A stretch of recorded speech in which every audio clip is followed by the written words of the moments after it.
don't see it on my end. Oh, we're live now. So we are? Yeah, it says we're live. So I don't even understand. Let's see. I got to figure out where it is. Where is it? You know? People are starting to show up. I don't know. There is some craziness that goes on with this stuff. I don't even understand it. We click on live and what? Click on live. Is it the same one? The same? No, I think it's a new one. I think it's a new one on there. You got to click on. Sorry about the craziness, everybody. I see people are starting to show up now. It's the second time that this has done this. We go live, and then all of a sudden it boots us, and then it has us go live. There's something weird. There's something weird, and I had this problem a lot in the past too. There's something weird about when you schedule a video on YouTube to go live. Somehow it doesn't always work right. It will do exactly what just happened, where it'll start and then it stops immediately, and then you have. So when I was doing it before, I never schedule them. I always just initiate them because it doesn't do it for that. But for some reason, the scheduling works weird, and I still don't see it over here. Obviously, people are seeing it because we got echo too. Obviously, people are seeing it because we don't have echo because there's comments. I don't know. We got to figure this out because this is a real pain in the.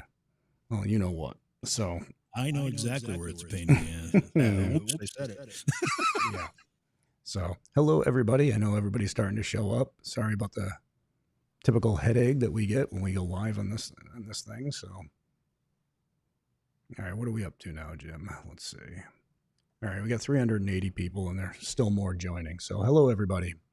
Just want to say hi. I'm going to try to share this to my other page again. So, and see if I can get that to work fine this time. Let's see. All right. Live now. Here we go. So everybody's going to see this show up. All right. So now let's start talking. So how you been, Jim? I've been fine. I just can't find the video yet. I want to be able to read the chat. I'm not sure why I don't see it here. Obviously people are seeing it, but it's just not coming up on mine. I don't know. Oh, there it is. Found it. Little delay there. All right. So hello everybody. Welcome. You know, it's little typical screw up that this thing has, but we are back. So yeah, we are back. And if there's an echo, let us know. We're going to see if we can fix it. I see a couple people mentioning it. We have this problem for some reason every time we start, and we eventually get it fixed. So apologize. Yes, apologize for that. I don't want to keep talking if I'm echoing because I know how annoying it can be. Just turn the thing off and back. Turned it off and back on. Use echo cancellation. So you think it's good now? We're going to try it now? We will see. Am I echoing? Do I sound like I'm talking into the Grand Canyon? I don't even know what to say about that one. So, hello, everybody. Happy that you're joining us, even though I'm not seeing any chats. So, I think it's the last time we'll use this freaking app. Yep. What can you do, right? It's fixed? Is it gone? Is it good? No echo? Echo's gone? All right. So, but okay. Now we can. Yeah. So just as Jason said, apologize for the rocky start. It always seems to be a rocky start because YouTube's weird, the software is weird, everything's weird, and we are just kind of learning this stuff too. So we stumble into it, but eventually, hopefully, like now, it all gets working. We can chat, we can have a great time because that's what we wanted to do tonight. We were going to have some fun tonight. That's what it was about. That's pretty much what it was about. Yeah. Hello to everybody out there. Thanks for joining us. The numbers are starting to climb again. We're almost at 800, but we haven't done a live in a while. So somebody's saying we should be using Discord for chat. Maybe, I don't know. Let me ask you this question, Ed, because Ed Thomas in our chat room said we should use Discord for chat. A lot of people say that. I just haven't figured out the secret sauce of Discord yet. I use Discord when I do a voice chat when I game with my son. He's in Massachusetts, and we use Discord to communicate because it's a lot better than the game chat. But as far as using it as a chat room, I've never done that. Have you done that, Jay, ever? I have not. I know my son does. So for all three of them for some of their games, but never done it. So boy, the kids these days using things like Discord. I don't know. Kids these days. Wizardry. So anyways, I'm just letting people jump in. Hey, there's Cody and Satori. They just hopped in. Hello. Hey, guys. Happy to see everybody showing up. Oh, well, thank you very much, AC/DC 5150, which kind of is AC/DC, the band, and then 5150 was Van Halen's thing. So South Dakota, we got coming in. Brenda, Sue, American Dream. All right, good. Oh, Becky. Becky's in there. Haven't seen you in forever, hun. Hope you're well. All right, so let's see here. All right, we just got a super chat. Jason, if you're looking for retired federal law enforcement paramedic to join you on investigations, I'm your man. Well, we always are looking for people to join us on investigations. You're the Van Halen of investigations. That's what he said. You know, and the thing, I like Van Halen. I do. Kind of a argument that I start all the time. I think the best one they ever did was the 5150. So really, yeah, I do. All right, you got to help me out because I'm not super familiar with and I know Van David, Halen albums. Which album was 5150? It was what did it have on it? It was Dreams and all that stuff. Yeah. So was it the one with like Hot for Teacher and that stuff? No, that was long before. Okay, so this was with Sammy Hagar. Yeah, Sammy Hagar. Yep. This is Sammy Hagar was with him. So and people are. I'm actually personally, I think their best album was the first album with Running with the Devil and Eruption and You Really Got Me and Ain't Talking About Love. That's my favorite Van Halen album, but I'm old school. Oh, you're definitely old school. Don't say it. So, I set myself up for that. So hopefully everybody's been enjoying the videos we've been putting out there. We've been having fun. We've been getting out there. We've been investigating and just doing it on our own time, our own schedule, taking as long as we want, as short as we want, throwing the videos together as we want. Not adding the music, which has always been so friggin' annoying. So hopefully everybody's been enjoying it. I mean, the page seems to be growing. I really haven't seen any complaints, though. There's like one person, every video we post, I think this person waits just to hit the dislike button. But hey, the videos have like 99.7% likes, so. But yeah, and they're an asshole. There are people like that, and you know what? That's fine. It's just going to be the way it is. But the bottom line is, the comments that you folks leave during the videos when you're chatting, but then also after the fact, we read them and we really, really appreciate them. That feedback is fantastic. I mean, just to give you a quick example, first of all, thank you for all the kind words. There's a lot of kind words. Even about Jimmy's heavy feet. About my cinder block feet. Yeah. Or Jimmy, always pulling a Jimmy. Yeah, but go on. But also a lot of great suggestions and some of the insight that people have, they'll say, hey, you should have tried this at that point. We had one from the Pain House because we were trying to contact a 4-year-old girl and they said, you should have sat on the floor and done, whatever. I'll tell you right now, and I don't know if Jason feels the same way, but sitting on the floor is a little more challenging these days for me. My knees don't work like they used to. This getting up, that's the problem. But no, we didn't do that, and that was a great suggestion. So that stuff helps. Appreciate it. Honestly, we do. We take all the comments and everything, and we take advice from others, and use that in the next investigations. And so so don't think we're not listening, because we are. So. Right. And one other thing I want to say about some of the suggestions, because again, they're all great, most of them anyway. Some people say, oh, you should use spirit boxes and this and that and the other thing. And I appreciate those suggestions, but Jason and I really wanted to approach this from a very stripped down way. We want to use, and I don't mean naked, I mean using our video cameras, our eyes and our ears, and really not much else. We kind of like the rawness of it.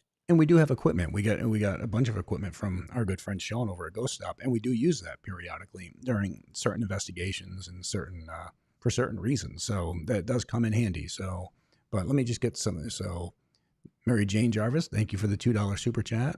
Says, love you guys. We love you all too. Of course, the AC/DC 5150 I already read. Chris West, super chat, $5. Thank you on season 10 of Ghost Hunters. Awesome. Mary Jane Jarvis, again, $10. Ghost Hunters was the first paranormal show I had ever seen. Having grown up in an odd house, watching your show made me feel normal and not so embarrassed. Well, good. And that's honestly, that's the biggest reason why I agreed to do the show. There were two reasons. First off, somebody was going to do it, and how are they going to represent the field? As we kind of see now, everything's a demon. Secondly, it was more about just letting people know that there were people like us out there who did this, who loved to investigate, and we did it for free. We didn't charge, and just let them know that there were places that they could turn to. I think that was the most important. Yeah, whenever I get a chance to chat about this stuff, whether it's on a panel or in an interview or whatever it happens to be, one of the things I often say is that before Ghost Hunters premiered and aired on Sci-Fi Channel, having conversations about ghosts and paranormal and haunting was kind of a backroom conversation. After Ghost Hunters appeared, it became a dining room table conversation. And that's the difference. People felt like that they could actually talk about it and not be called crazy. And I think if anything else, Jay, other than basically creating what we know as paranormal reality TV, I think you can be very proud to know that you brought these conversations to the forefront. People can have them and not feel crazy. It changed the way people look at this stuff. Well, it's definitely a great feeling knowing that we played such an intricate role in that. Um, and with the good also has come the bad. So you see positive and negatives that have shown up, whether it be shows that have come and gone or whatever, or people pushing a whole ideology, I believe, when it comes down to certain investigations. And, it's I've always looked at investigations like a puzzle. You're putting pieces together. You're trying to figure things out. So you're putting pieces of a puzzle together to try to get the bigger picture. And, trying to take away the fear aspect where others believe that the fear aspect is what sells. So that's what they use. What are you laughing at, Jim? I'm laughing. I'm trying to find the comment again because I wanted to give credit where credit is due. Someone said you are the Bob Ross of ghosts. Tracy Perone said, Jason, you're the Bob Ross of ghosts. I think we need to get you a wig to make you look like Bob You Ross. don't want to see me in a wig. Actually, I posted a video of that pretending I was Sherry, and Dave Tango did it too. We had this Oh, seriously? done through the hair. Yeah, somewhere. I don't know where the hell it is. That's Could too be on funny. TikTok. Eva Gray, thank you very much for the $4.99 super chat. And Paul of Scotland, thank you for the $19.99 euro. And let's see, greeting from Scotland was in Facebook. Jumped on YouTube. Hi, Jason. Good to see you. Is there an address you can send a portrait I've made of you all? Let me see about that. It's you can send me an email, tapsjasonh@gmail.com. I can try to set you up with one on that. So Yeah, so many comments, and it's going by pretty quickly here, so we're not able to read them all. But thank you, everybody, for all the super chats, people joining the membership level. One of the things that Jason and I are going to start doing, we've been talking about this for a while. We just haven't been able to get our act together enough to get it done yet. But what we want to do is after we premiere an investigation video is hold a live Q&A stream for our members. It's kind of a value added thing for the folks who join as a member on the page. It's one of the things that that adds to what we can do for the folks who want to support us at that level, and we're going to try to do that starting with the next one. I can't promise it's going to happen with the next one given our schedules, but that's what we're hoping we can do. Yeah, I think it's tough because we always have so much other stuff going on, and I'm a father of 6. We got the grandkids, you've got your kids, and so it's like you want to commit to something, but you're like, oh crap, everything's always thrown in. So, but we're working on it. So, all right, let me get to some of these. And the other thing that makes it a problem. I mean, I know when you watch the videos, you think, oh wow, these guys have a nice simple process here. It's not simple for us. We're up to like 3 minutes before the show premieres. We're still editing sometimes, trying to get it ready. So it's part of the problem too. We're getting better at it though. We are. And I have to say though, and I have to give Jimmy a lot of credit because Jimmy busts his butt with editing and stuff, because sometimes I'll be out doing things or doing appearances and stuff, and Jim sending me cuts where he's put together. So big kudos to you, man. You do a lot of work on that. Well, I appreciate you saying that. I enjoy it. We're having a great time doing this. So it's all good with me. So a couple of super chats and chats. Bitter Troll, thank you for the $10. As long as you keep making videos, we'll always be eager to watch. Love you. We love you guys too. And that's a big reason why we love doing it, because we love investigating the paranormal. Is it making us money? No, of course. But, of course, YouTube helps out a little, but it's more just because we love doing it. And we love being able to put the stuff out there and show people that it's not all terrifying. It's not all demons, not all this BS that's out there. So we appreciate that. Meg P super chat, thank you for the $9.99 for some bat magic. Keep those buggers away. Those things are nightmares. They really are. I don't care. People have been sending me like these cute little videos of bats and everything else, and I appreciate it. It's not that I don't think they're ugly creatures. I just think that they're too all over the place. I can't predict. That's the biggest thing. And I'm with you on that. Now, I don't quite react the same way. I didn't crumble to the floor at Wilson Castle and not be able to move like you did. But at the same time, I don't like being in a room with bats. I don't like them. They're erratic. You can't, they don't seem to, because they don't see and they use sonar, they come right at you and then they'll veer away at the last minute and you just never know. Well, the funniest part on that was Jim had sent me messages and he's like, "Hey, should I show this?" And at first I was like, "No, keep it out." And then finally I just gave in. I was like, "You know what? It's what really happened. It's the one thing that I really can't stand. Whatever, man. I mean, show it." And it was so funny because I don't remember saying any of those things to you. It's like, if you watch the video of Wilson Castle, you'll see at one point I tell Jimmy I'm going to punch him in the head. I didn't know I said that until... No, you didn't say it. Said right in the head. I'm going to punch you right in the head. Like, what did I do? I didn't bring the bat. Oh, man. I was investigating one place with Austin and my son, and I grabbed him and put him in front of me. Used him like a shield, which, I mean, he's 6'3", 6'4". You got a lot of sons. You can do that. Yeah, that's true. That's true. But it's like the one time, like, I would take a bullet for my kids, but I'm not taking a bat for them. I'm gonna use the kid as a shield on that one. So, Rico, thank you for the $2 super chat. Hello from Guam. Appreciate it. Ellie Estrada, thank you for the $1.99. Will you have Satori and Cody on a YouTube episode? Sure, they're more than welcome to. So, Amanda Stell, thank you for the $19.99 super chat. Hi, Jason and JV. I've been watching since 2007 at 18 years old. Thanks for making me feel old with that super chat. I've always had a fascination with the paranormal, been attuned to it my entire life, and I continue to explore the unknown to this day. Always enjoy your show. Thank you very much. It means everything to us. Pamela Wooten, thank you for the $2 super chat. Watch Ghost Hunters from the beginning. Love you. Appreciate that. And then you've definitely seen the show make its transitions throughout the years.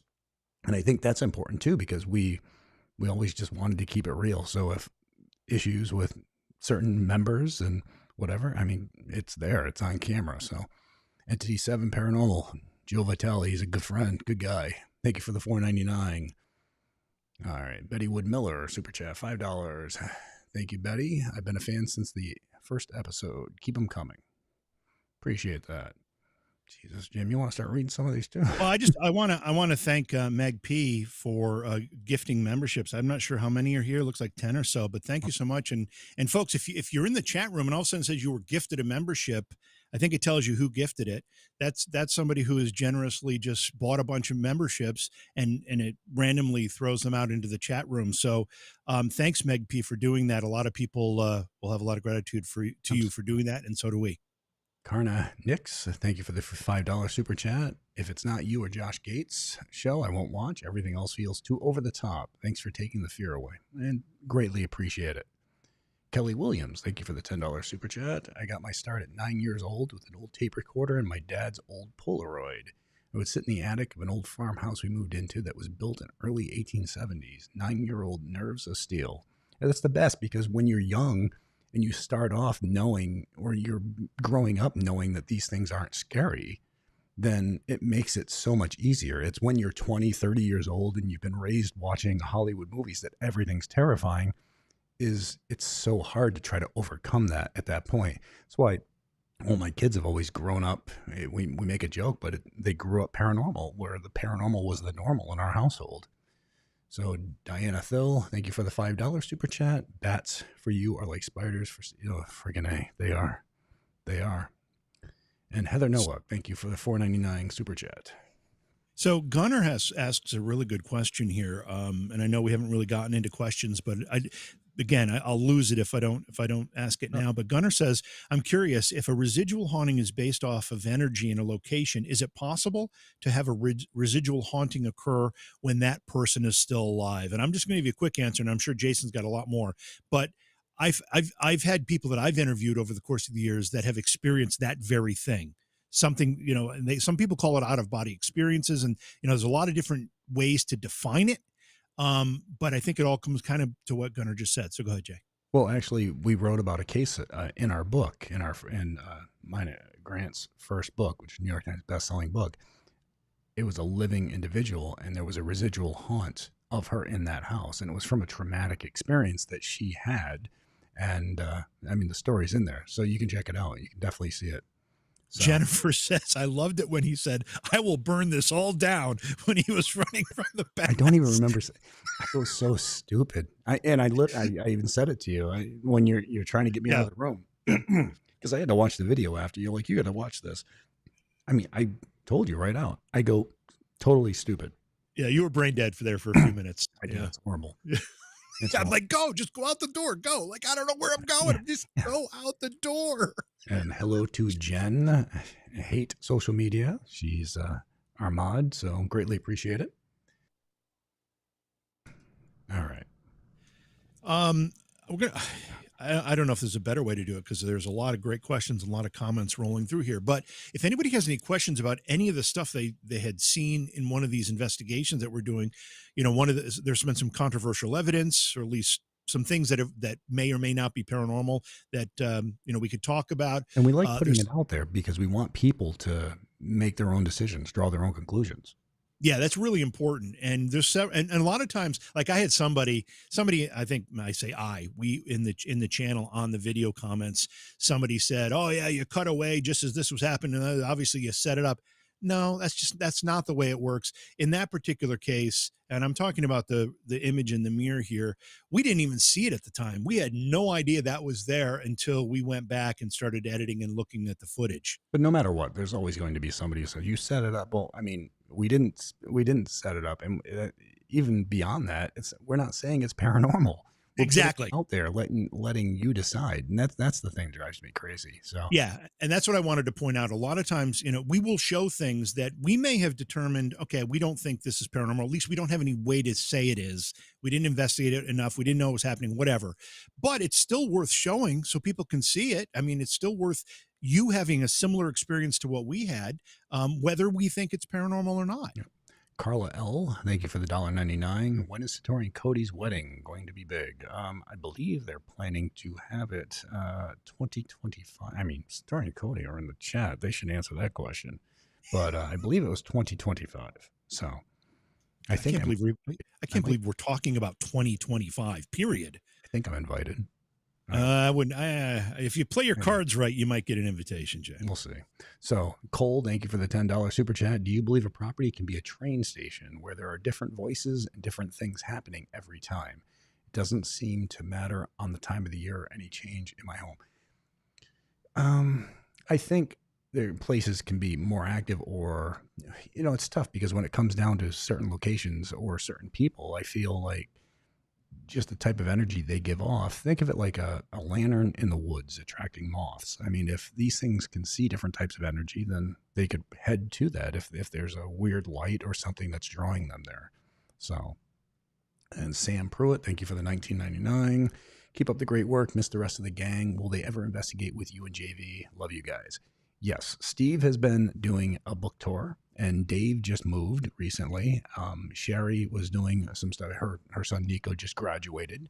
So, and Sherry was talking to me. I think we're going to be investigating something in just a couple weeks together. So, so you will see them. West Virginia Paranormal Girl, thank you for the $10 super chat. Jason, at 8 minutes and 28 seconds in your recent Gettysburg video, there is what sounds like a female voice. I tagged you in a TikTok video about it. By the way, I'm the same with bats on Investigation too. All right, well, I'll have to check that out. 8 minutes, 28 seconds in Gettysburg. Yeah. Let me also just make a comment about that, because a lot of folks catch things that we didn't catch at the time, or when we were listening back, we just didn't think it was convincing enough to spend any time on it for the edited video that we're producing. So don't think that we, that we always miss these things, because sometimes we just don't think there's enough there to be able to present it in a way that's going to be meaningful in a video. Most people, when they're listening and watching the shows, are just doing it on their phones. They don't have headphones on. They don't have, a larger screen. So we also take that into consideration. That's why we do the audio boosts, to try to help people hear things that we heard, that kind of thing. All right, Ann, thank you for the $10 super chat. Love you guys. Old Taps fan here. Been investigating for over 30 years, so not much scares me, but being dive bombed by bats at Trans-Allegheny was one of the most horrifying. You know what? Yeah, I know exactly what you're talking about. And in Trans-Allegheny, they have just endless abilities to fly through there too. So you never know which area they're coming from. But Trans-Allegheny is a phenomenal place. I love it. Yeah, great place. But the thing is, and we were in, where were we? Norwich State Hospital. Mm-hmm. And it was winter. We were there in cold months. I don't remember what month it was, but it was cold. And we still saw a bat.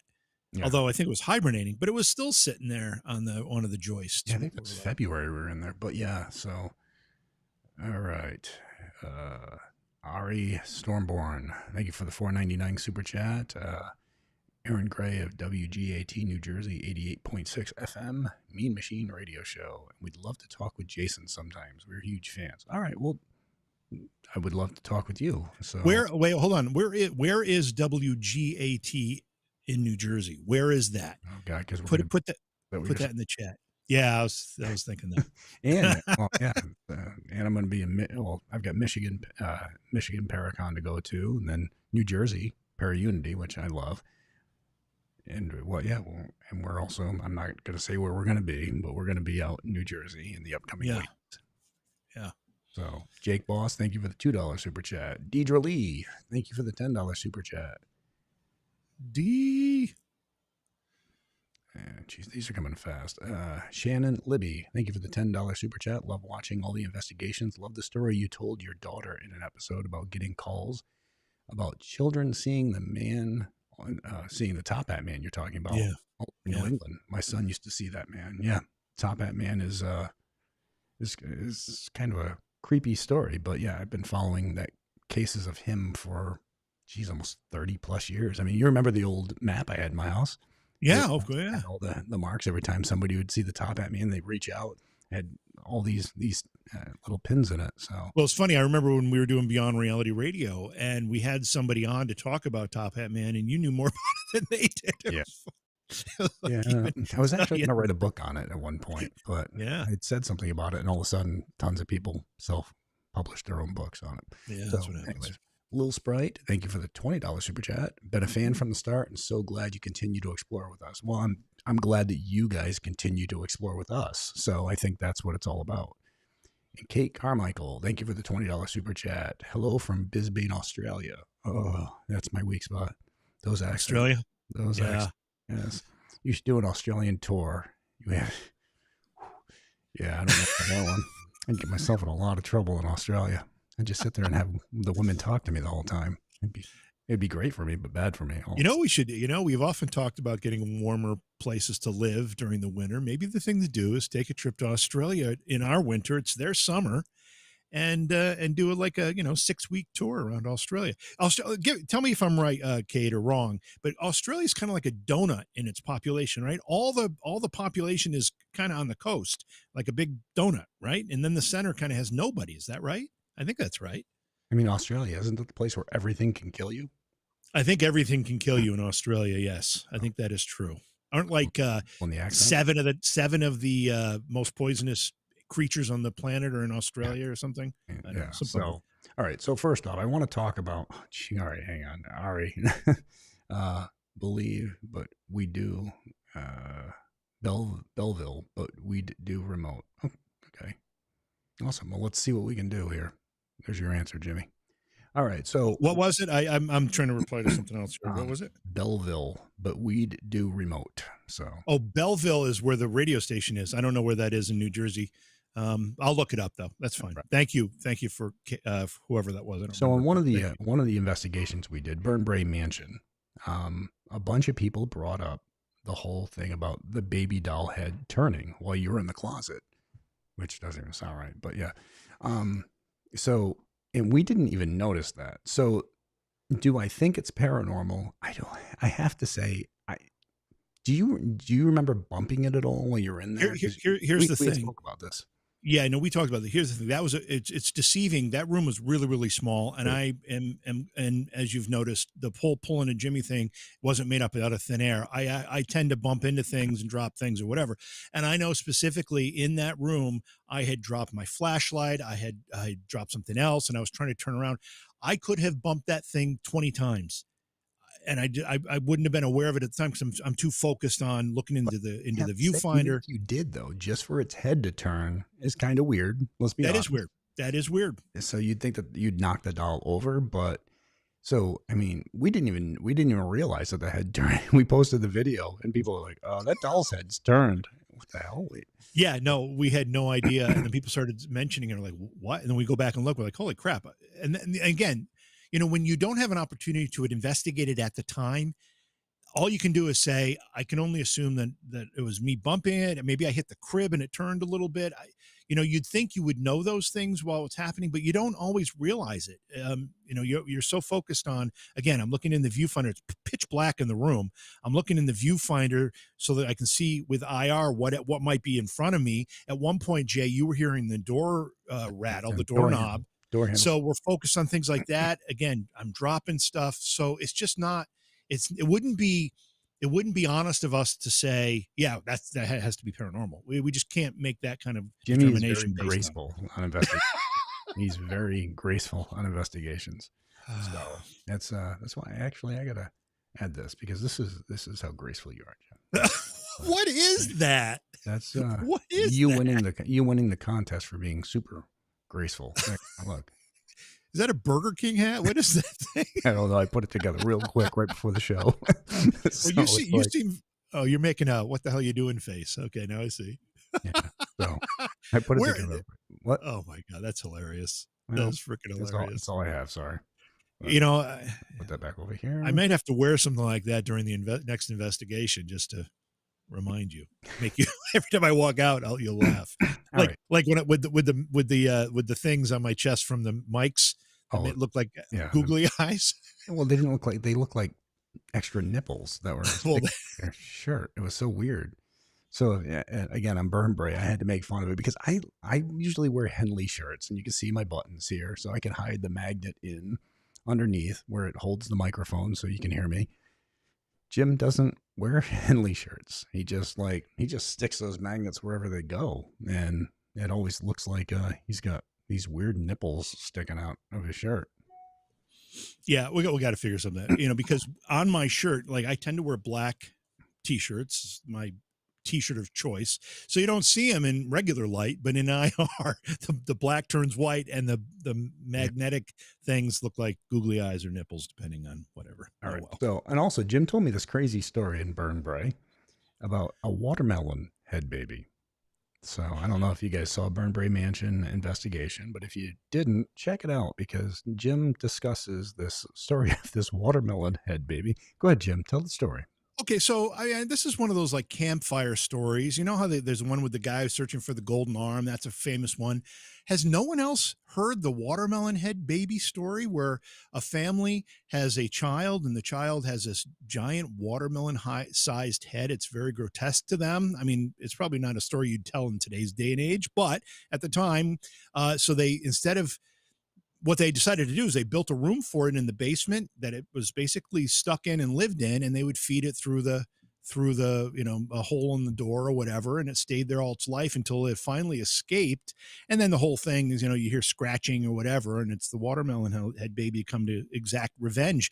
When Jason was telling me, or we know that he found that secret room at Burn Bray, I said it reminds me of the watermelon head baby. Has no one else heard this story? I had never heard about a watermelon head baby up until that day. So I know you look at me like I had a watermelon head, which I kind of do. I have a big head, but anyways, you gave me the like, what the hell are you? It's not the only time you gave me that look, but you did give it me at that point. My voice is just my voice, so, but I appreciate that you enjoy it so much. Oh, I'm looking to see if anybody has heard about the watermelon head baby. Jimmy's always asking me to talk to him slowly and stuff. Yeah, I call him. I said, Jay, will you talk to me so I can fall asleep, please? Kathy Cave, thank you for the $5 super chat. Jay, did the crew go to the? Let me go click on super chat there. Sorry. Did the crew go at the armory? Did the crew guy at the armory ever recover? It was Frank. Actually, Frank ended up leaving the show because he had signed on to be an audio guy. He didn't sign on to deal with the actual paranormal, so he left. So But I mean, he recovered, of course, but I think it was a shocking moment for him. So, all right, what do you got, Jim? Questions? I was just typing it, but I'll say it now. Kathy Cav, thanks for the $5 super chat. But that was when you were just reading. Okay. Right? Is that the one you were just reading? Yep. Okay. Do you ever hear from Gates? Yeah, I talked to Josh here and there. So he's cranking along, doing a show. Only watermelon head I know of is from the Alien. Yeah. The comedy movie Space Invaders. Yeah. I don't know. I maybe it's just an upstate New York story that we told, it's like the one, that one story that everybody tells where the escaped lunatic and the babysitter's petting the dog's head, but then finds the dog dead. It was obviously the escaped lunatic's head that she was petting and didn't realize it. That's one of those kinds of stories. Watermelon head baby. Linda, will you guys be coming back to television or streaming anywhere? I can't believe Ghost Adventures is still on television and streaming, but not Ghost Hunters. Ghost Adventures is so fake. Every week it's a demon. Stopped watching them a long time ago. Right now, the production company is talking to different networks, and we'll go from there. We are streaming on a couple different platforms, and we also have our own channel on Freevee. It's on Amazon. You can go there and you can watch it. It's free, but it plays all of our episodes. So, no, people are saying they've never heard of Watermelon Head Baby, Jim. Okay, so I know that when we talked about this after the investigation, I had just done a quick search for Watermelon Head Baby, see if I could find the story, and a bunch of them came up. So I'm not the only one that has heard of the Watermelon Head Baby story. There are others, and I can't find them now, or I was going to show them, but I can't find any of those. Michelle, anyway, Florida Panhandle loves you, Jason. Well, thank you very much. I love Florida as well. So eventually, I hope to get a place down in St. Augustine. So. All right.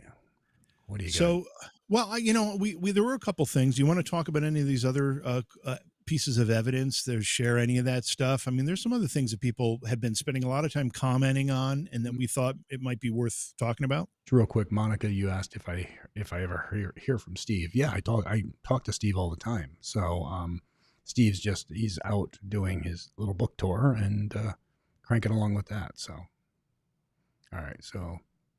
Go ahead, Jim. Yeah, no, I just don't. I'm not sure if you want to talk about watermelon heads are a popular cryptid out of South Michigan. Okay, interesting.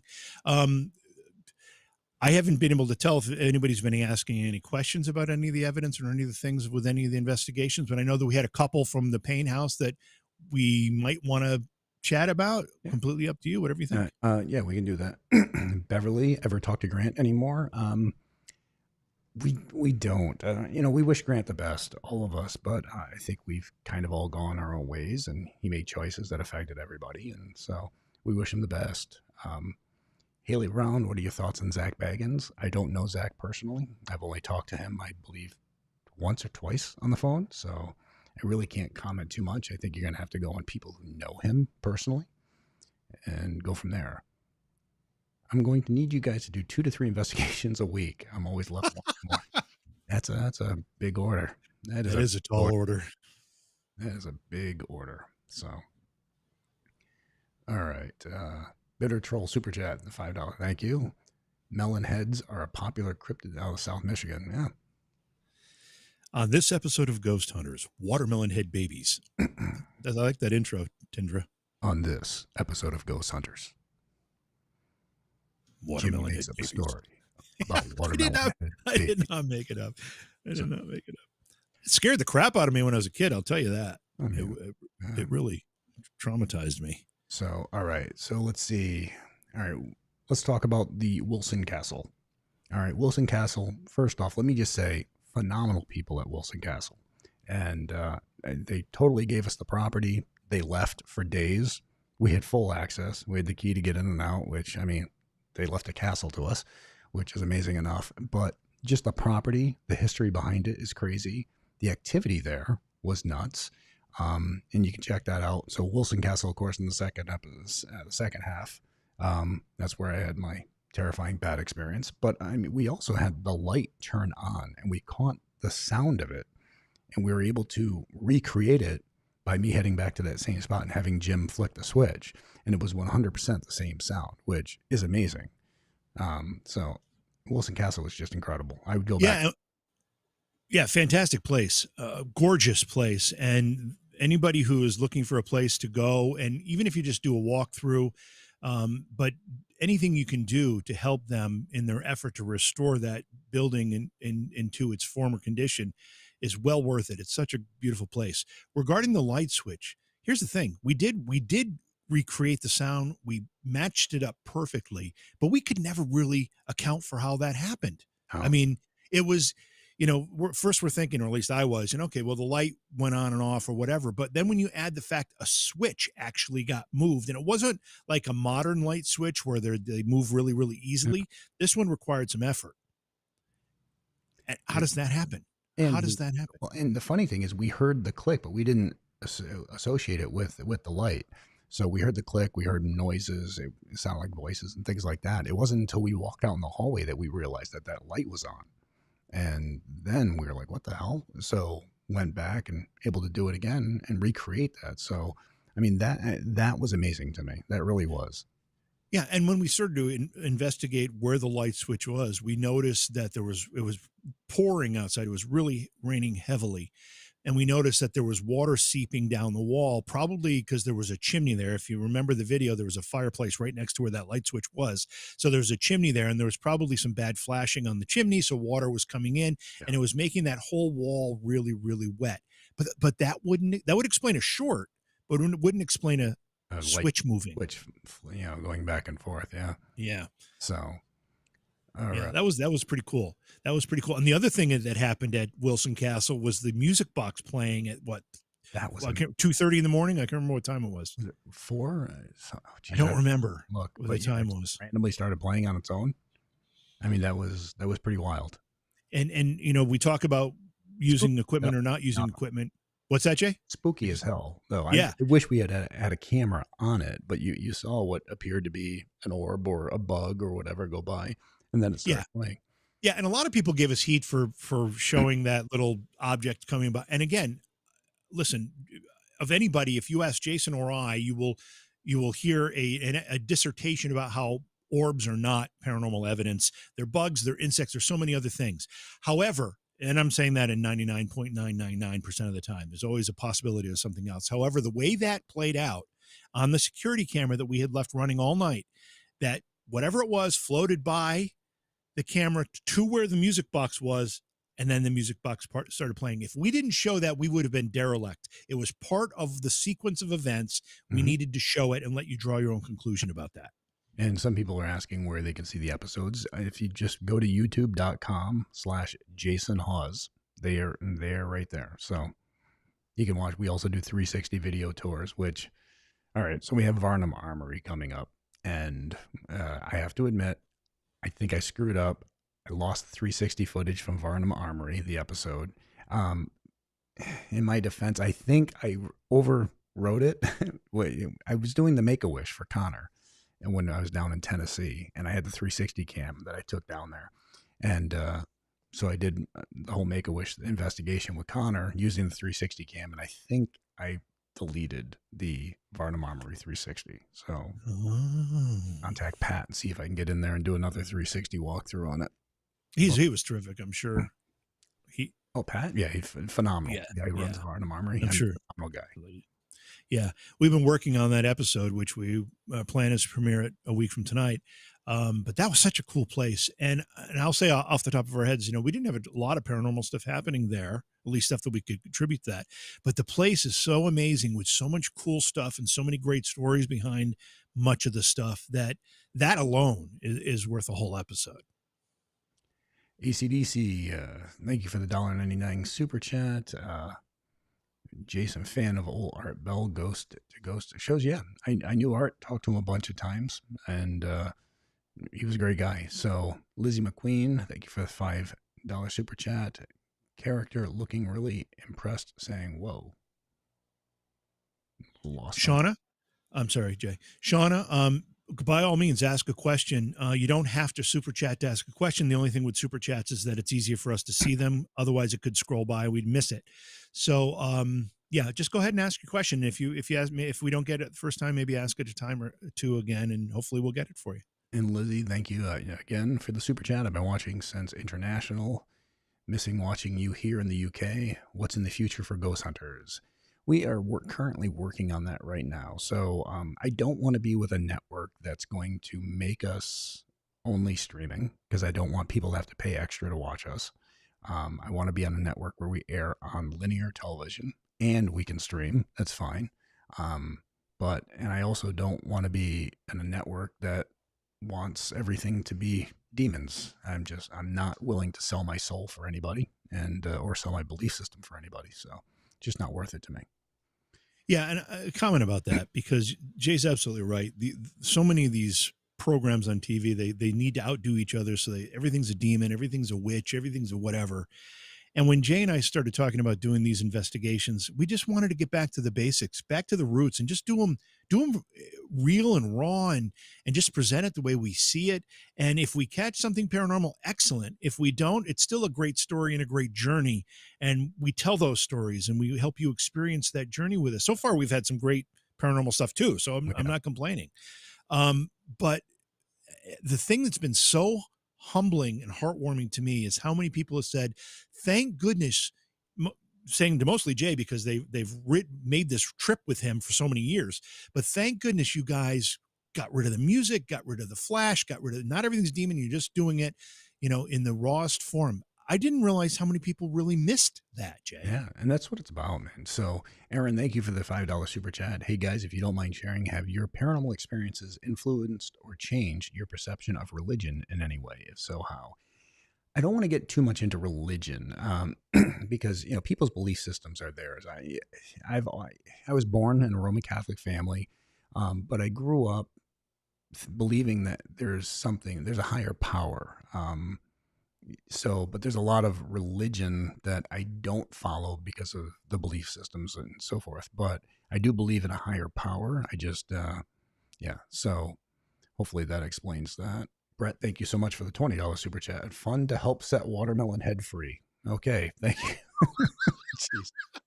Jeez, I got nothing. Jeez. Yeah. Oh man. Awesome. Thank you, Brett. That's great. Set watermelon can get free. Hopefully he can fit his head through that little doorway. That's the problem. The feet doorway. Yeah. Jeez. All right. So I don't know if people got to see my son Austin join us on the Payne House investigation in Coventry, which is pretty much the oldest property out here. And we didn't get into too much of the history. I know Ken was telling Ken DaCosta from Rise Up Paranormal was telling some of the stuff, but I mean that Coventry at one point, a bunch of the area was burned to the ground because there were issues back and forth with the settlers and the Native Americans, but they didn't burn that area because it sold what they called firewater, the alcohol. I guess the owner there had worked some deal and would help out the Native Americans with alcohol, which probably isn't really helping out anybody. But so they didn't burn that place down. I mean, it had such a crazy history. And then when Austin showed up, I don't know how that kid didn't knock himself out. I mean, the ceilings are so low, and a lot of people don't realize that in the South, ceilings are high to let the heat disperse. In the North, ceilings were low to try to keep the heat in because of winters. Then, those ceilings in that property are like 6 feet, and Austin's 6'3". So, I mean, the kid could barely move in there. Yeah, I think they were like 6'1" tops, and they weren't the same from room to room, so you never really knew what was going to happen when you stepped in. But it was great having him out there. He was, the thing I loved about doing that with Austin, it's got some in my throat, sorry, is he was genuinely excited about it. He was genuinely enthusiastic. I mean, like I've seen some kids, try to do it, and it's all a goof to them. And it was not to Austin. He was serious about it, interested in it, and wanted to be as professional and as entertaining at the same time, because he knew we had a camera rolling. And he did it all so well, but he was so genuine too, which made it awesome. Well, and I think that's important. I mean, he's grown up where this has been the norm. When Grant and me used to own the inn, and you used to come up there with your kids and wife, Jim, the boys we'd usually shut the inn down in February. Well, usually January, February, March. In April, we'd shut it down, and we would do renovations or whatever during that time. And remember, the boys would just go off and investigate. Oh yeah, they loved it. 6, 7, 8 years old. They'd be out investigating, walking around. So, Yeah, no, they loved it. And I remember my son, we tell this story a lot because he wasn't quite as experienced as Jason's kids. So had an experience of his own. I don't think he slept the rest of the time we were there. The dresser drawer opened on him. Yeah. And Yeah. we're all sitting in the lobby, and James comes walking and he's like, "My dresser drawer just opened." So yeah, he ended up, I think, sleeping in the lobby. Right? I think he did. I know he was never the same since, although he's done some investigations, but he's an adult now. Sounds like he's permanently traumatized. Yeah, I think he kind of was. Yeah, I think he's got a little anxiety, a little tick in his eye because of that. Jeez, that's just horrible. It is horrible. So, all right, blow me in Chicago. Thank you for the $5 super chat. What evidence will be the holy grail that nobody can debunk? Thanks, guys. Honestly, I don't know if there will be, because this day and age, no matter what you catch, there's always going to be somebody shooting it down. And I think that's important for people to look for the truth.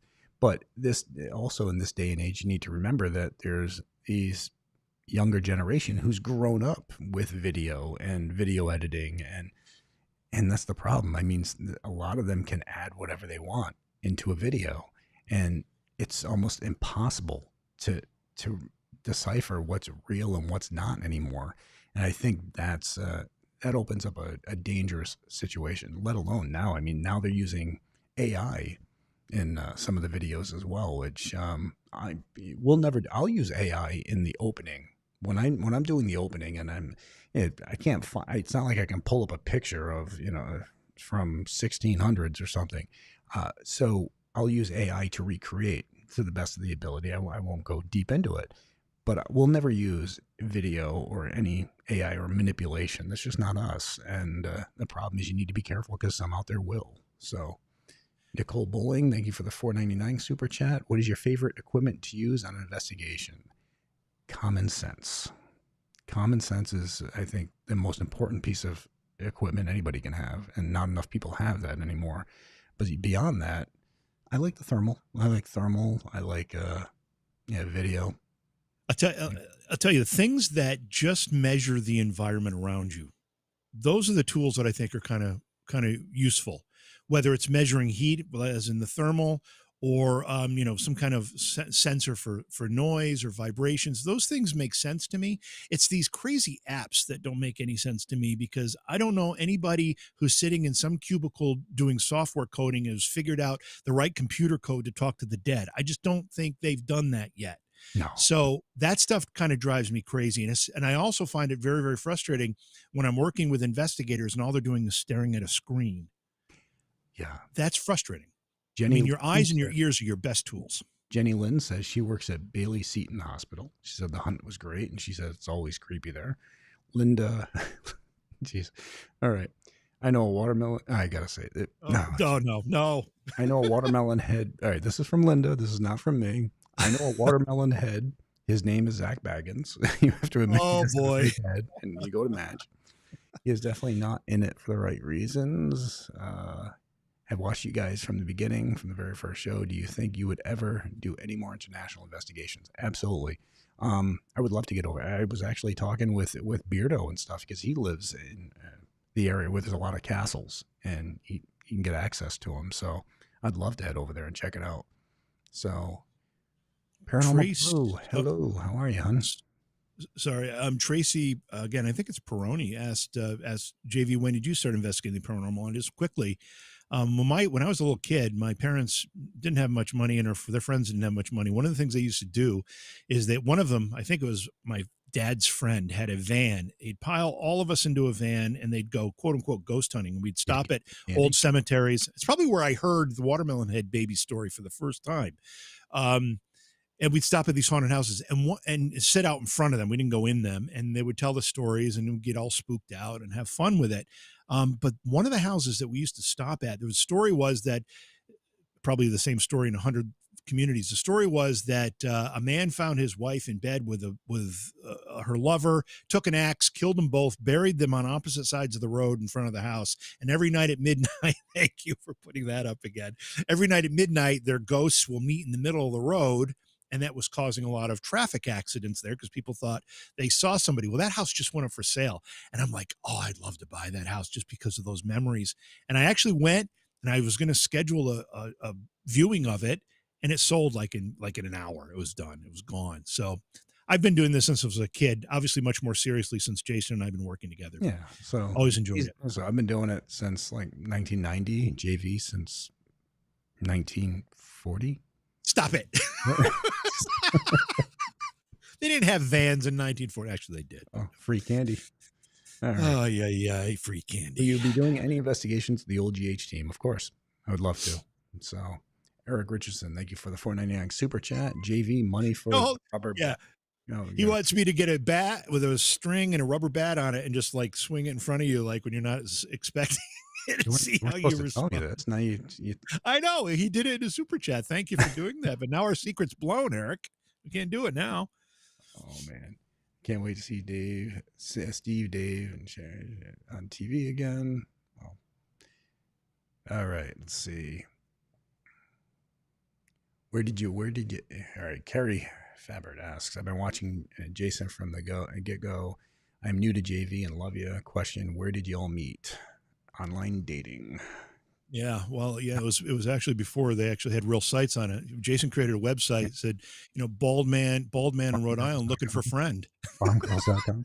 No, honestly, geez, we met like 20 plus years ago.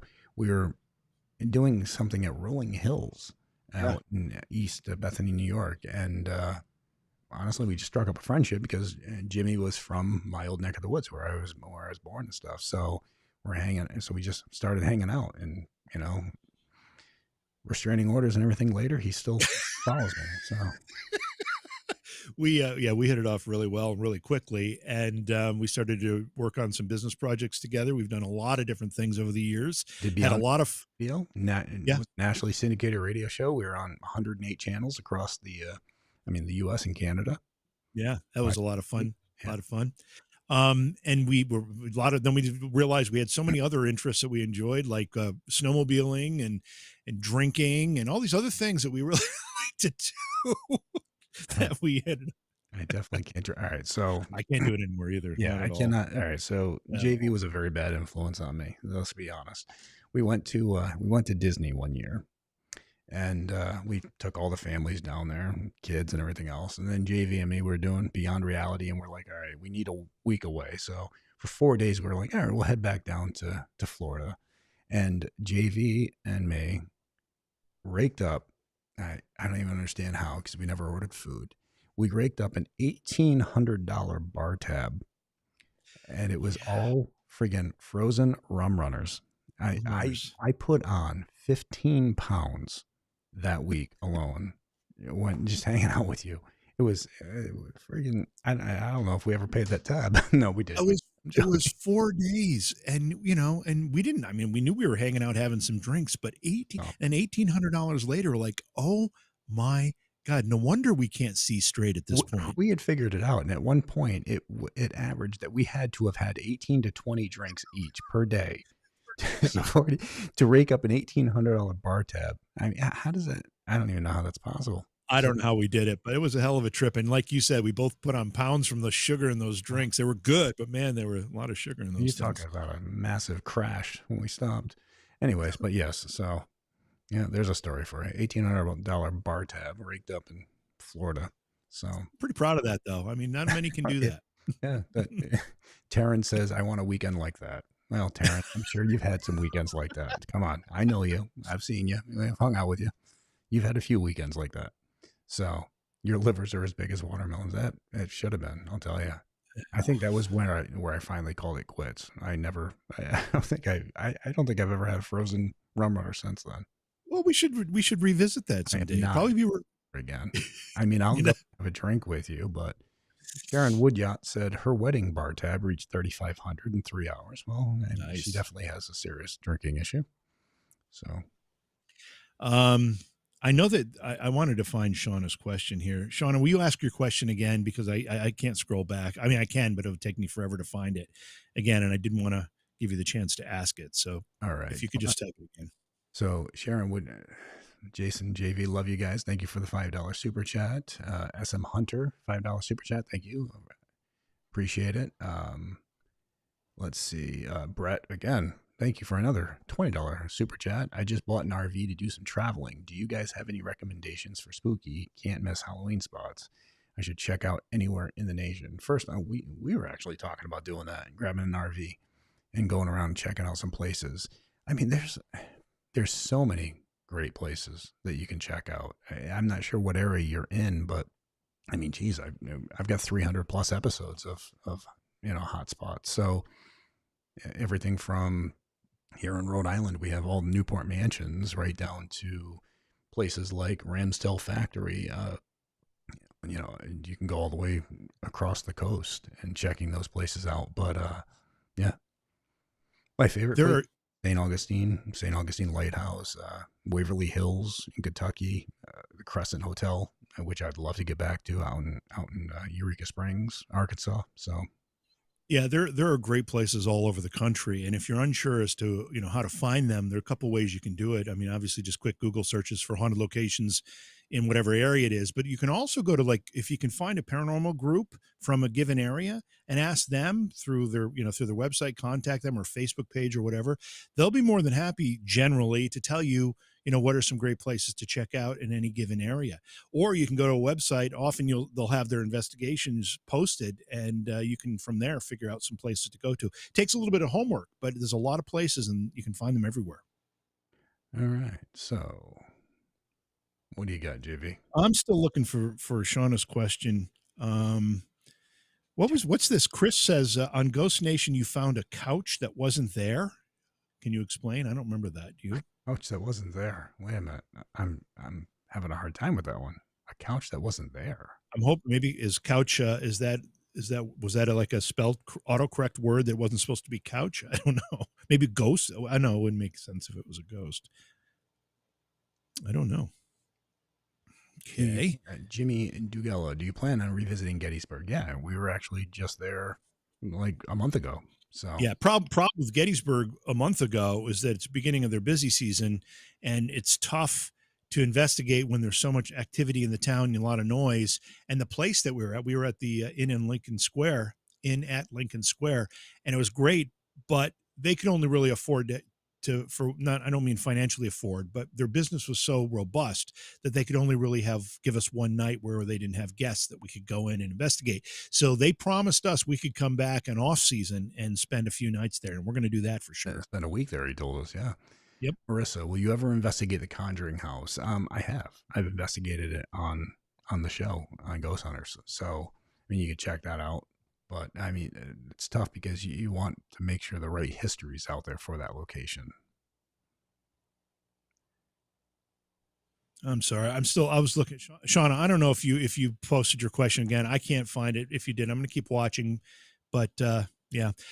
Paul of Scotland said, I've been told as a kid, if we ate a melon seed, it might grow in your belly. I really love the way you present the facts and how you measure reassure customers, and can't wait to see you in Scotland, in Edinburgh here. Nice. Email sent. So awesome. Yeah, my grandmother used to tell me the same thing about melon seeds, like we'd be eating watermelon. Don't eat that watermelon seed, or a melon will grow in your stomach. You must have one in your head. I probably do. She also used to tell me if you eat raw spaghetti, you get worms. I don't know. She was Italian. She must have known. I would think raw spaghetti, it's like, I don't know. That stuff's so hard. It's like crunchy. I don't know. It's kind of fun to do when you're a kid. And I think that because she came from Italy, and they used to make their own pasta. And there's a very possibility that whatever the materials they were using to make that, may have had things that needed to be boiled before you ate them. I don't think in commercial pasta, that's probably the same risk, but maybe, I don't know. Brent Darrow, thank you for the $20 super chat. Greatly appreciate it. So, and guys, when I read up the super chats are something we didn't even know about until we started doing a live show at one point, and you kept on getting these things popping up. We had no idea how it worked, but yeah. So I see super chats, they pop up, and it's because people are, not that we've ever asked, but people send in money. So greatly appreciate the support on that. But it's just, so when I'm reading super chats, just in case you don't know about it, that's what That's where it's coming from. So that Yeah, show. and also just a comment about the money aspect of that. You know, when we go out and do these investigations, we go to a place where there are 3 or 4 nights. You know, there's a lot of expenses associated with it, so that those super chats do help offset that for us. So thank you for that. It makes it a little easier for us to do this and not feel like It's you just know. we've just never been people to ask for anything. So Right, that's right. one of those I things. did find Shauna's question. Uh, Question was, have you all ever considered investigating the Belle Witch Cave and property? I'm local and family.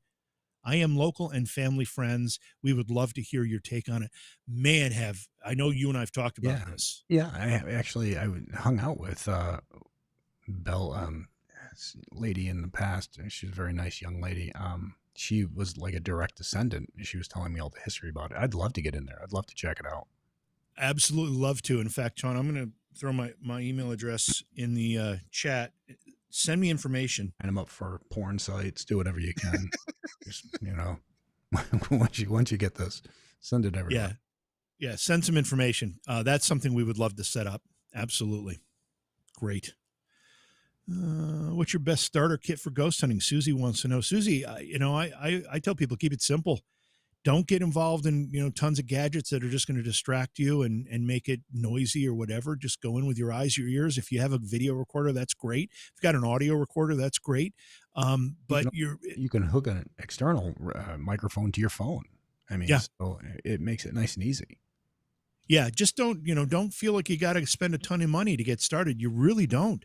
In fact, most traditional ghost hunting is just really just sitting and listening and watching, using your eyes and your ears. Kelly was asking, have you ever went to Mansfield Reformatory? Yeah, we investigated that place years back. So, the White House or Graceland. Let me tell you, Mary, the problems at the White House are far from paranormal. So, not going to get political, but holy crap. Yeah. So that's beyond paranormal. Oh, so I think it's pronounced Dunnies, D-A-N-I-S-E. Dunnies Flood says big melon sites. So now that we've been talking about watermelon head babies, Dunnies is saying we got to check out big melon sites. No, I'm not doing that. No. Yeah, I know. Do not type that in your browser. You ever been to a place that, one time I made the mistake and I went to go to bing.com and I misplaced one letter in that. Bang or bong? What'd you do? I'm not even going to say, but it was a total different site and it was a horrible experience. For a while there, I don't know if it still happens, but if like some really popular websites, like if you go to Microsoft.com, mm-hmm. but you type one letter wrong, you'll end up at one of those bad sites. Yes. It's like, there's a whole industry around people misspelling things like that. Judy, have you ever been to a place that turned out to be more hype than paranormal? Absolutely. Most of the places we go to are more hype than paranormal. So, let's see. Let me comment on that too. So one of the things that we recognize is that, and anybody who's done any real investigating knows that the actual paranormal activity itself, you got to wait a long time. You got to sit in a room a long time. It's not an on command. It's not an on demand thing. And when people say, "Oh, I've got a haunted house," and every time I go in there, it's crazy. I always take that with a grain of salt. Maybe it is, maybe it isn't. But the bottom line is I know when I'm going into a location, it's going to be work. You got to sit there for a while. It doesn't happen on command. And sometimes, Jay, you and I try to do 3 nights at a place, maybe 4 if we can. Sometimes we got to go in one night like we did with the Gettysburg at Lincoln Square. And we didn't expect to get much because it usually takes longer than that. Well, and beyond that, so we had a couple experiences at the Inn Lincoln Square, but we didn't put them in the video because the possibility of contamination was too high because at one point we were standing on the stairs and there was this most random voice and it was right when you were talking about the dress and I was upstairs in the bedroom with the air conditioner going. So I didn't hear anything. And there was this voice, you were talking about this dress and this voice came out. But the thing is, there were people right outside the door too, even though it sounded like it was right there on the stair with you. The possibility of contamination was way too high, so we just had to. And you and I debated about that a long time. We're like, should we show this one? Should we not? And we ended up deciding not to because the contamination factor was so possible that we just like, you know what? Let's focus on these other things. Yeah. So, And a lot of, a lot of footage we're not putting out there. I mean, you got to remember, we're at these locations. We're there usually, except for the inn at Lincoln Square, multiple days. So, I mean, we're running footage day and night. So, so of course, a lot of it doesn't air. If we put the whole thing together, my God, you'd be watching 24 hours of footage. Even long. I mean, you figure we got at least 2 cameras running all the time. Sometimes we have security cameras setting up, depending on the layout of the how we're doing it. And you know, you would have four days worth of footage. That's a lot to weed through, and believe me, a lot of it's boring, and a lot of it we don't want anybody to see because we're doing stupid stuff. Yeah, well, we do a lot of stupid crap. We do. That's Really, you know, we do. and we poke fun at each other a lot and everything else. So Let's see, low key lunatic. Wife and I are longtime GH fans, and kids are new fans. Love the new videos on YouTube. The dynamic with you two is priceless. You should put Niagara on the Lake on your list of locations. Have you ever been to Niagara on the Lake, Jay? I don't think I have, and I'm from up that way. So yeah, you're Canandaigua, not far. Canandaigua. Yeah. Thank you for the super chat, low key. And Katie, thank you for the super chat. I don't know if Jay already got that one or not, but thank you. Oh, I didn't even see it. So trying to go back to it. All right. So, yeah, there's a few that popped up there. All right. I'm trying to go through everybody's questions. There is a lot of questions out there. So, yeah, there are a lot. Jason, I have 60 historical locations across Texas ready for your use. Never been investigated. No one cares about them. I'd be more than happy to check that out, but hell no on Texas in the summer. Yeah. Not happening. But yeah, you guys are Texas is about to get hit with this storm, right? Are they in it already, or is about? What's happening? I saw some video. It looked like it had started, but I would love to get to Texas during the winter. And you know, the Kling brothers are down there; they're good friends.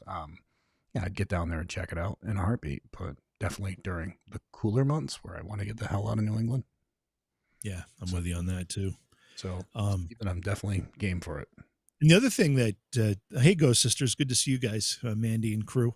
Another thing that Jay and I've tried to do, again, when we were talking about doing this, we're like, you know, let's try to find places that haven't been on TV 20 times, you know, that haven't been investigated by everybody and their brother. Yeah. So we do look for those locations. We try to find places. Sometimes there are places that are just too good not to go to, and we do those too. But our real love is to try to find places that haven't been featured anywhere and that are new to everybody who's paying attention to this stuff. Empirical Paranormal, thank you for the $10 super chat. It was really nice seeing you guys at Paracon. You two are fellow upstate New Yorkers, and we love watching you guys. Taps family forever. Thank you very much. Means everything. Robin D, thank you for the $10 super chat. Will you ever? Judy, I'm sorry. Go ahead. Sorry.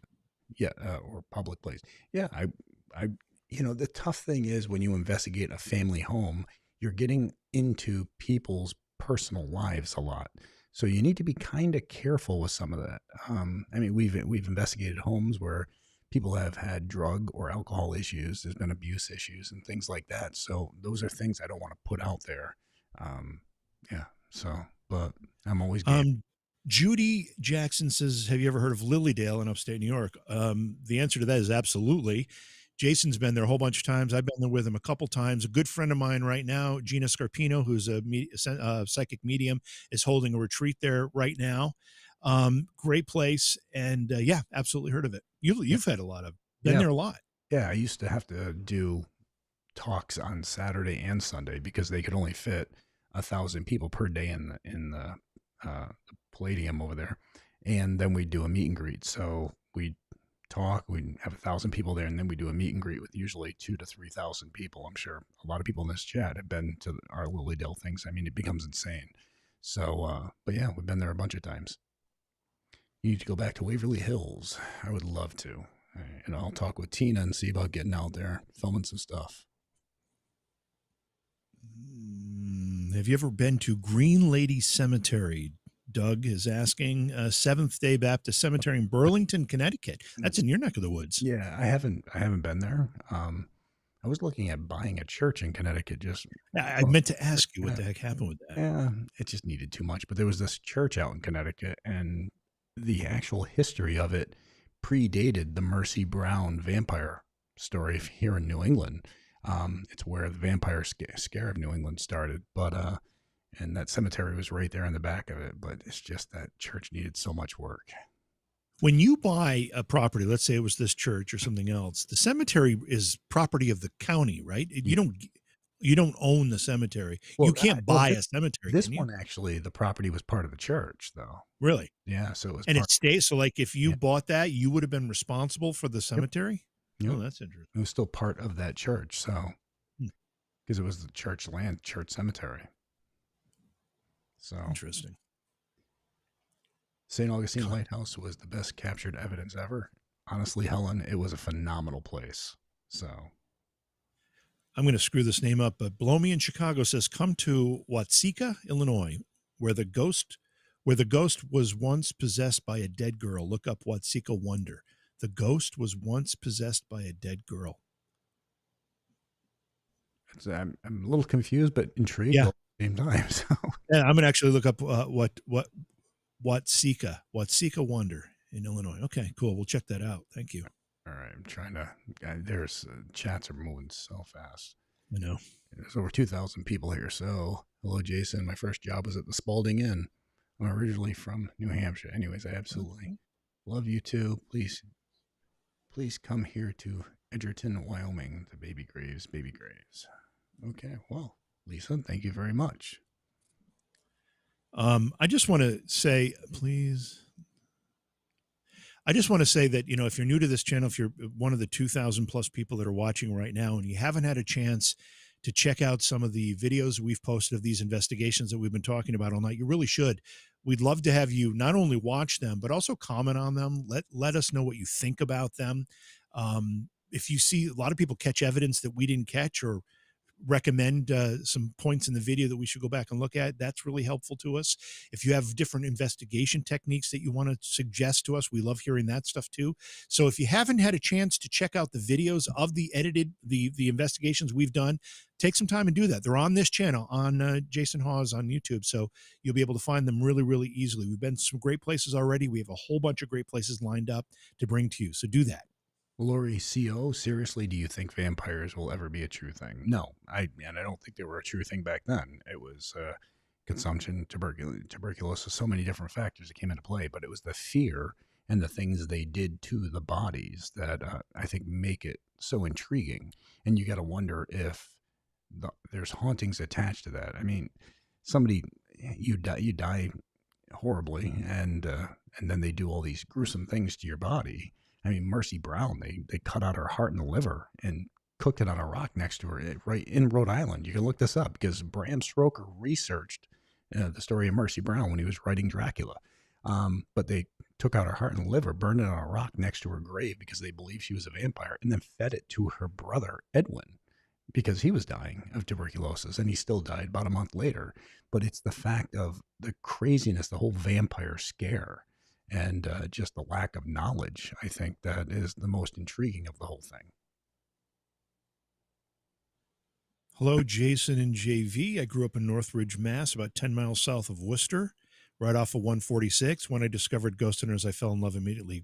Brian says that, and thank you, Brian.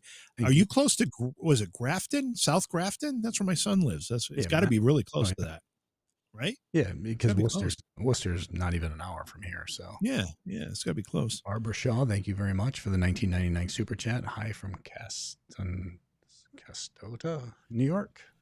Canastota? Oh, Canastota, sorry. That's close. That's not too far from Canandaigua. That's off right along the same I-90 corridor. And Canastota, I believe, is the home of the Boxing Hall of Fame. Do I have that right?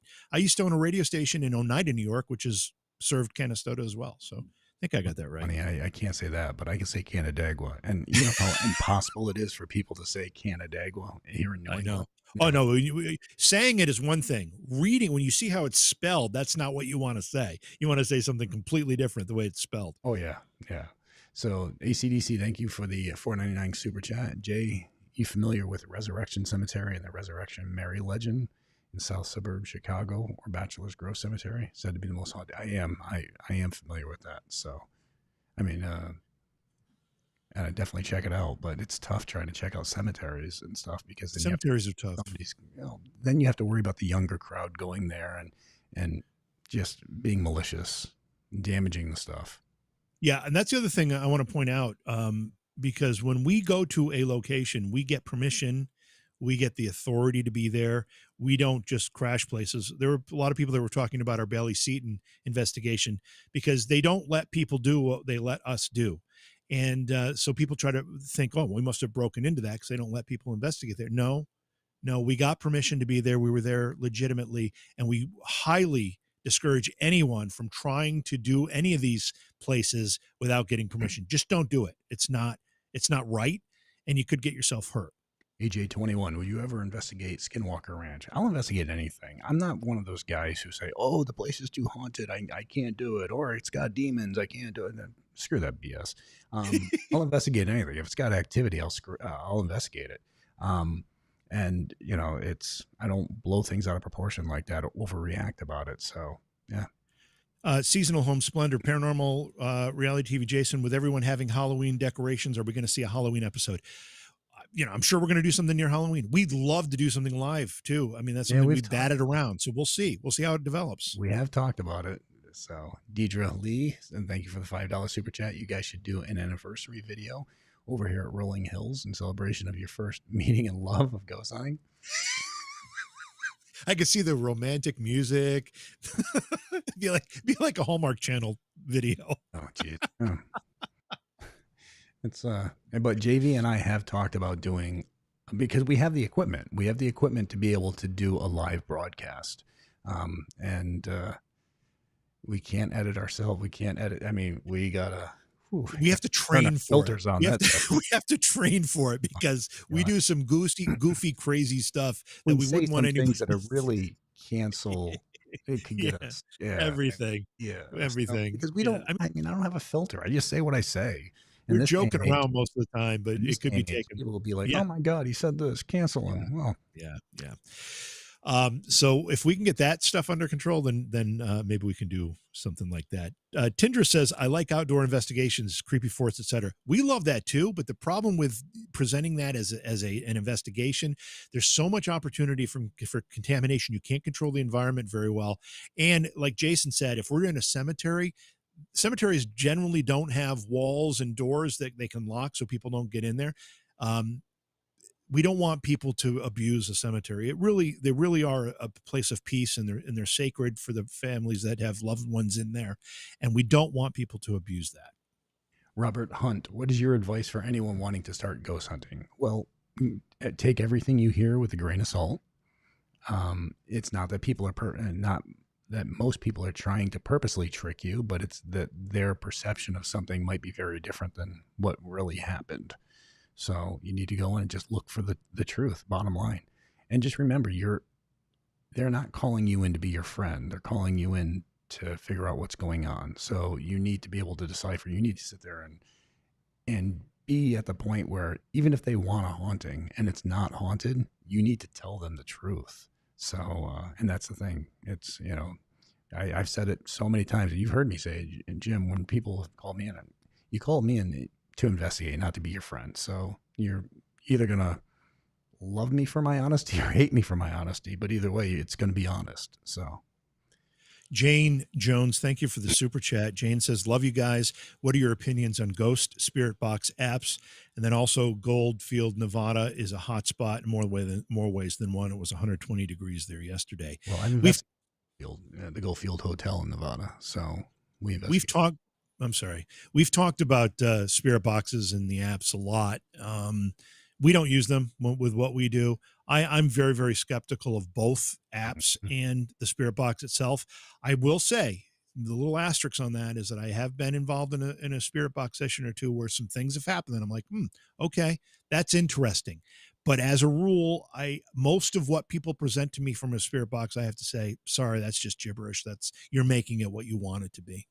Yeah, just like the Ovilus and things like that, where people are programming words into it. I mean, if I program all demon names into it and my name into it, then of course I'm going to get that. And it's just, I don't know. It's kind of silly. Yeah. And I'll give you an example too. There's a seems to be popular app that people use. I've seen them use on iPads. I'm sure you can use them on the iPhone as well. Ghost Radar. Yeah. It's not that one. That's another one though. That's another one. I know the anyway, I know the other one. So they're using the app and all of a sudden it said JV. and with reverb, JVE, and they got all excited. I said, guys, slow down. You've been saying my name all day with this app on. You don't think it's listening to you? You don't think the app is recording words that you're saying and then spitting them back out at you? I mean, how many people have Alexa? How many people have other we know our phones are constantly. What the hell is that? JV. What? Do you know that all I can see is floating sunglasses when you do that? I know exactly. That's all you can say.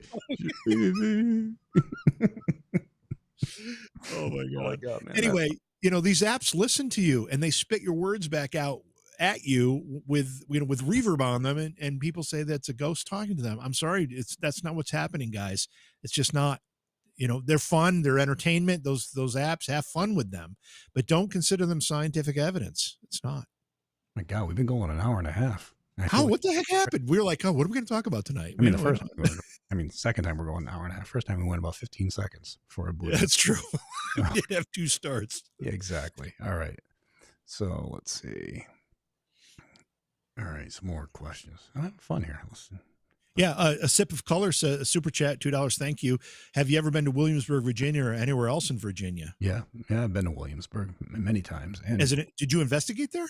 We did. We had, yeah. But I remember we also were having some serious. I mean, it's tough to investigate out that way, but honestly, I'm too old, man. I don't remember. So, at least you're being honest. At least you're being honest. I know we investigated out there. I just can't tell you much more than it wasn't really memorable. Put it that way. That's fine. Well, isn't St. Albans in Virginia? Yeah. I think that's more out towards the. It's on the west. Yeah, it's in the west. Yeah, we investigated there. Yeah. And we did it. We've done some events there. Yeah, we've done some events there. Yeah. I almost got mugged by I went for a jog one day and I ran behind the Walmart and didn't realize there's a whole different civilization that lives behind some Walmarts. Yeah. Really? They tried to rob me. The guy from Walmart came out, thank God, because I figure I had just run like 4 miles. There was, I could probably take 1 or 2, but there were like 4 of them. I was like, I'm screwed. Yeah. The guy from Walmart came out and he was a big guy. And thank God for him. So wow, that's scary. That is scary. Yeah. I mean, again, you talk about, a lot of people say, what do ghosts scare you? And it's not ghosts that's scary. It's stuff like that. It's people. It's people that are scary. The living is the ones that. Yep. Whose fear is bigger, Jason and bats or Steve and spiders? I honestly I think they're pretty friggin' equal. Yeah. I'd have to say, from my perspective, they're probably equal. Yeah. I hate bats. I friggin' hate bats. What investigators have you up in your, what were you going to say? I was just saying, what do you think of cockroaches? Because I'm not afraid of them. Man, they give me the heebie-jeebies. Well, they're just dirty. They're nasty. And you can't, it's so hard to kill. Associated with filth too. So, but yeah. Jason, any experiences with Ouija boards? No, I don't. I mean, I've seen some weird things with them, but I don't think the board itself has any power. It's when, that you're asking something to channel through you, which I don't recommend. So Twigs wants to know from both of us, when did you start using an EMF reader? Oh, geez, I was using that long before the show, just because there was a whole thing that I had researched prior, hypersensitivity to high magnetic fields, which creates everything from paranoia, hallucination, fatigue, skin irritations. So I never believed that EMFs were a sign of paranormal activity. I believed that it was a trigger that could make people think that something was going on. Yeah, and for me, it was really Jason introduced me to that concept. Before I started working with Jason on this stuff, my investigation was limited to just going in and experiencing. I really didn't know. I mean, I did use some audio recorders and I did use some video stuff and cameras. Back then we were taking a lot of pictures. But all this equipment, Jason introduced me to it. So JV looks like he's in 4K because of his background, and Jason looks 3D from Dark Shadow. Yeah, you got a different background today. What? No. Are you in the library? Yeah, I'm in the library. House, yeah. I'm actually Diane. Sitting at the lake house, and that's a green screen. That's awesome. I love it. That's why you couldn't see the glasses when I was doing this earlier, because I have a little piece of the green screen on there. Oh, is that what? It's like you have the Invisible Man sitting next to you. I can make myself invisible. Watch, right? Oh my God, it's hilarious. Pretty cool. Anyways, moving on. Diane Hill or Thill says like the person stole the camera. Yeah, when we were in Norwich, where it was in Norwich, right? Yeah. Norwich State Hospital. Stole our We had camera. Oh God. we had set up one of our static cams on a tripod and one of the floors just to shoot down a hallway while we weren't there, and we came back and it was gone. I mean, it's just we part of went the to thing. Chili's to grab dinner and stuff. Yeah. Oh man. Yeah. Well, we caught several groups of people there while we were investigating. They shouldn't have been there. You know, we chased them off and stuff. So who knows? And it's just, you know, it's like, damn it.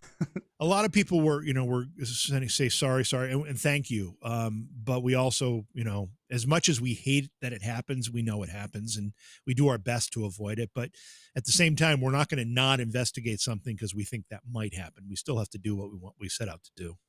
ACDC 5150. Thanks for the $4.99 super chat. Jay, what's the difference between 1/3 and 2/3? That's what I say. What's the effing difference?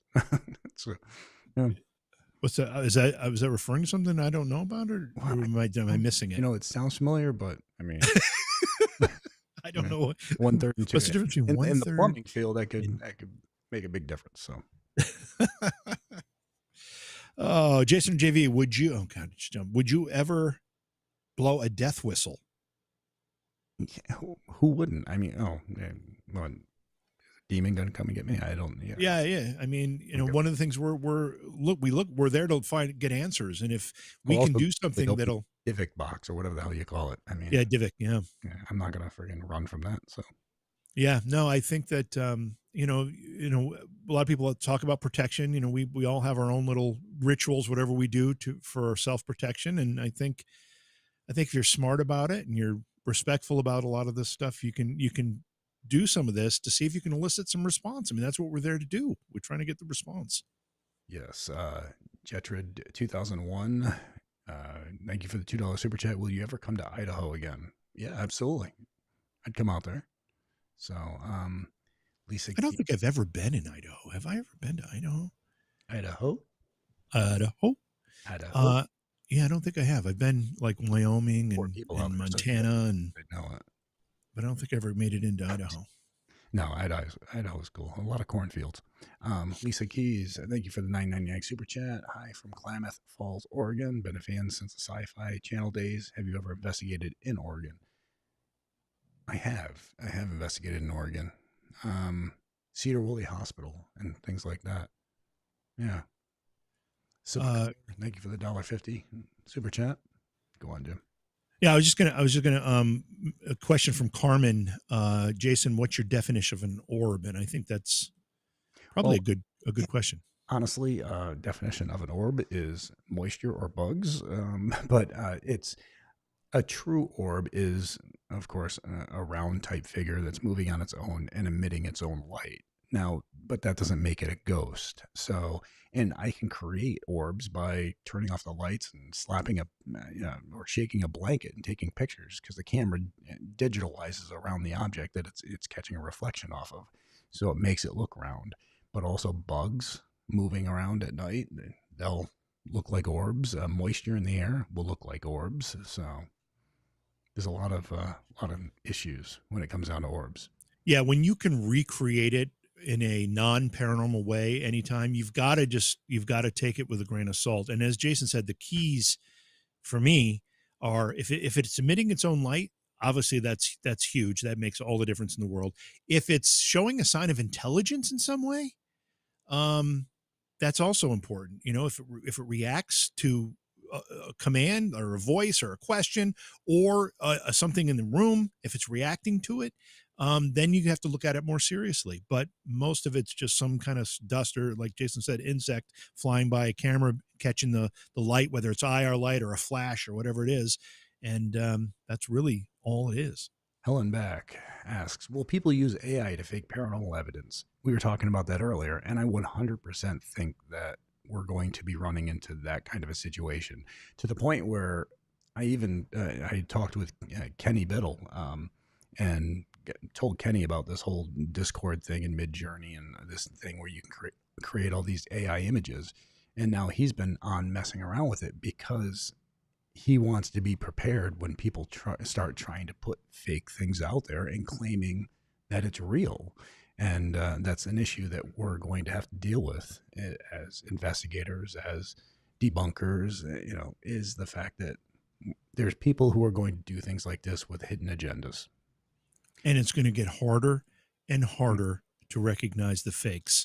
It really is. There's just no way around it. A sip of color, thank you for the $2 super chat. My name is Amy in Salem, Mass. Is Salem, Mass really haunted? You know what? I don't know, because I think Danvers is actually the original Salem, Mass. And Sherry DiBenedetti from our group lives there in Danvers, and she investigates a lot of locations out there. So, and she has said that there are some places that have some neat activity. Crap, I forgot what I was going to say. See what happens? Age. See? That is age. Right. Shadow people. Yeah. Okay. So the real Jackson asked, what's your opinion on shadow people, Jason? I absolutely know that they're real. I saw one in 1980. No freaking joke. Before Jason answers, I'll just say one of the most common experiences that I've had, it relates to seeing shadow figures. And I'm a firm believer in shadow figures, but here's the thing. People automatically, because too many people have made them out to be bad, think that they're automatically these negative things, when I believe that a lot of times it's a human spirit that for whatever reason can't fully manifest itself. So you're getting, now I'm not saying that's the case all the time, but I am saying that the majority of people seeing shadow figures that's a common experience that people have that's associated with a haunting, a regular haunting, nothing negative, nothing demonic, just a regular haunting. Now, if you're telling me you got a 9-foot shadow figure with wings, well, then we're talking about something different. But yeah, I believe in shadow type entities. I just think that it's a human spirit or whatever that can't fully manifest itself. Yeah, we've been conditioned, just like Hollywood's conditioned us to be afraid of paranormal entities, whatever, ghosts. We've been conditioned to think, because of this fear of the dark that many of us harbor, and I'm not even sure where that comes from, but this fear of the dark, that anything that appears that is dark in nature, whether it's a dark mass in a room or it's a shadow figure, we automatically think it's evil or it's got some kind of malevolent energy to it, and that's not necessarily true. And if you approach it that way, if you think it's evil, you're not going to get the interaction or the response that you're hoping for. Well, and think of it like this: everything that people have been taught that demons supposedly look like, what if aliens came to this planet and looked similar to what we've been taught demons are we automatically going to assume that they're a negative thing? And so, I mean, that's, you got to take it like that. People associate red and black and all this stuff with negative, and it's not. So it's just colors. Guys, there are so many questions flowing through the chat right now. There's so many of you watching, and thank you so much for joining us. We don't have a whole lot of time left to be on tonight. A lot of things going on for us both, but we do this periodically, and we'll try to do more of it too, because the questions are all great questions. I do want to say hey to Scooter, because Scooter just checked into the chat room as well. But the questions are fantastic, Jay. I mean, I love the insight of the folks watching. I just wish that we were able to see more of them. I mean, they move. I know, that's freaking fast. They do. They do go by fast. And some people, they keep saying you can do slow chat, and we tried that. I can't remember why we didn't like it. There was something about it we didn't like. Yeah, because then everybody's thing gets so backed up, and it just creates a problem. So, but anyways, let's see. Or we'll take a few more. I work in a supermarket and has a few ghosts that visit. Where's the most random place you've seen anything? I mean, I don't know. Geez, most random place I've seen paranormal activity? I have no idea. That's a tough question to answer. I've seen it in so many different places. I mean, we've investigated supermarkets, we've investigated houses, we've investigated castles and churches, and the list goes on and on. Yeah, one of the things, I wouldn't say it's the most random place I've seen anything, but one of the things that probably affected me the most as a paranormal experience, and again, I don't know if it's paranormal per se, but it affected me in that way, is I think it was on the anniversary of my father's passing, that I thought I saw him standing right over here to my right here in this studio. I thought he was standing there. It gave me I was kind of surprised by it at the moment, but then I thought, you know what? He didn't get to see Beyond Reality Radio when Jason and I were doing that together, and he didn't get to see some of these other things that I've been doing, and he's letting me know he's proud of those things. So that was a pretty profound moment for me. Well, and after my dad passed, you and I were doing Beyond Reality Radio, and we were getting ready to go live, And the door in my basement, remember, it's a pressurized door because it's a soundproof room, because I need a soundproof room. And yeah, I feel like I'm like hiding bodies in there or whatever. But the door opened up, it pushed in, and it was shortly after my dad passed, and it was such a heart-stopping moment. And I remember even saying to you on video, I'm like, Jim, I gotta sign off for a minute, and and I did, because it felt like it was my dad. So crazy. Brett, again, thank you for the $10 super chat. You're gonna go broke in here. Growing up as kids and teenagers, did either of you guys have a belief in the paranormal or paranormal experiences as younger kids? To be honest, I didn't. I didn't think anything of the paranormal until I was around 19, 20. And then I had my own experiences, which then took me and kind of thrusted me into a field that I never even thought about. So, and here we are today. But yeah, so it was just witnessing something that I couldn't explain, and then trying to research it and finding so much BS out there on it. And I just figured I'd look for those answers myself. Yeah, I had three things. One, I mentioned earlier that my parents used to take me, quote unquote, ghost hunting, all us kids. And then basically I was just telling campfire ghost stories as we drove around from cemetery to cemetery. That happened.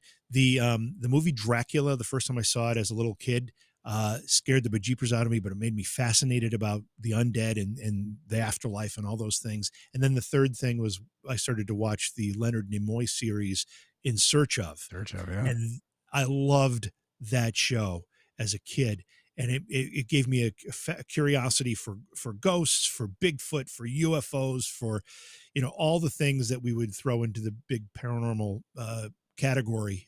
All those things really started with me watching In Search Of. Man, I mean, you win the award. You really do. Here you go.